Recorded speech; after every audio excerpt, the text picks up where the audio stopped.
আমরা সাজগোজ করার আগে সবাই চাই ঝলমলে ফুটফুটে উজ্জ্বল।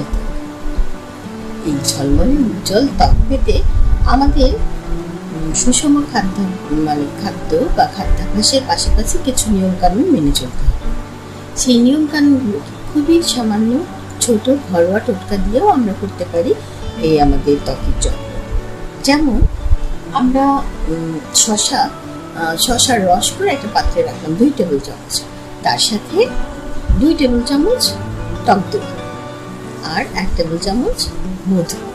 এটা নিয়ে সুন্দর করে একসাথে মিক্সড করে এটাকে আমরা মুখে ম্যাসাজ করবো। ঠিক এইভাবে আস্তে আস্তে দিয়ে এভাবে দিয়ে ম্যাসাজ করে আমরা এটাকে 30 মিনিটস আধা ঘন্টা খানিক রাখবো, রেখে ঠান্ডা পানি দিয়ে ধুয়ে ফেলবো।